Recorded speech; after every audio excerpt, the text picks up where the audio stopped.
Hey, Cailen Ascher here from Calm Biz, and today I want to talk to you about creating your first online offering.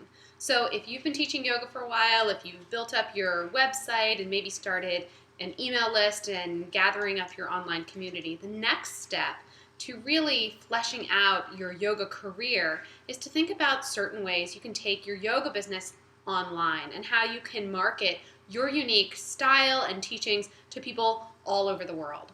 So, in order to do that, it's really important to start thinking about a product or a service that you can offer your clients and your potential clients that you can do online. So, the first thing I recommend when you're considering making some kind of online offering, online commodity, whether it be a product or a service, is to talk to your current community and your students. Ask them what they love learning most from you, and getting their feedback is going to be invaluable. They're likely going to bring up questions, topics, issues, things that you might not even realize they want to know about, but that they are dying to dive deeper into. So make sure you sit down with some of your community members, send out an email, talk to your students after class, and start compiling some ideas of the topics they want to know about most. A simple way to do this, and I've done it myself, is to just send out a one-question survey via email. You can do it on Google Surveys or use SurveyMonkey, and just ask, what topic in my area of expertise do you want to know more about?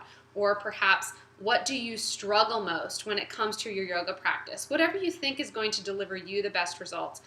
Go through their feedback, see what they want to know about, and that'll give you great direction as to what kind of offering you should put together. Now, number two, this one's really important. Keep it simple.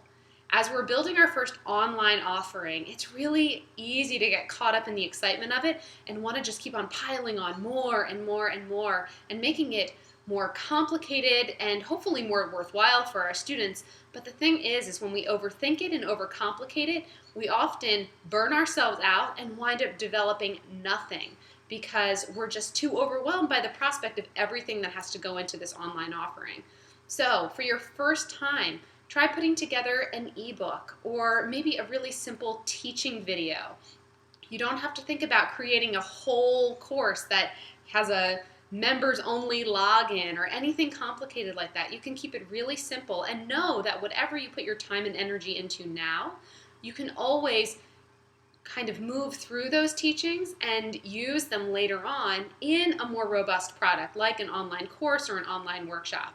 And a really simple way to get started is to just offer one-on-one consulting. For example, if you offer some kind of yoga or meditation training that you could deliver via Skype, online, or even over the phone, you could start offering one-on-one consulting and one-on-one yoga services that way. And that's a really easy way to get started. So keep it simple, don't overthink it, don't overcomplicate it, and put your heart into it. You're going to really enjoy creating it for your students. Another thing that I think not all of us consider is what I like to call your duh idea. I know it's not the nicest topic or the nicest thing to call it, but it's really true. Oftentimes the things that we take for granted, that we know so intrinsically, are the very things that other people want to know about most, but we assume they know them already. For example, if you love anatomy and you build it into all of your classes, you've totally done extra research, you read up on it online, you have all these anatomy books, you probably take it for granted. You know the human body, you know how it functions, you know how the anatomy of the different poses work and what poses you need before other poses to move you in that direction. It's just common knowledge for you. But it's not common knowledge for everyone.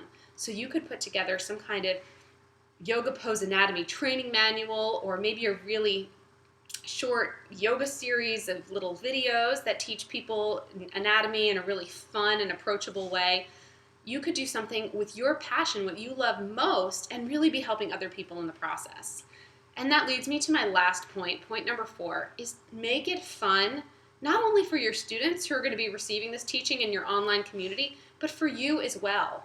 If the idea of writing page after page of an ebook is totally overwhelming because you don't like writing, don't make an ebook. But if you really thrive when you're on camera, think about some way to pull video in. Or if you don't like being on camera, but you like delivering teachings, maybe think of some way to deliver it in an audio form, in an audio book, or some kind of teaching on SoundCloud is a great resource for that.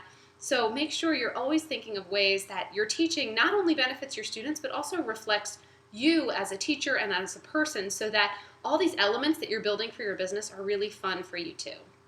So I hope that this was helpful as you go out and start creating your first online offering.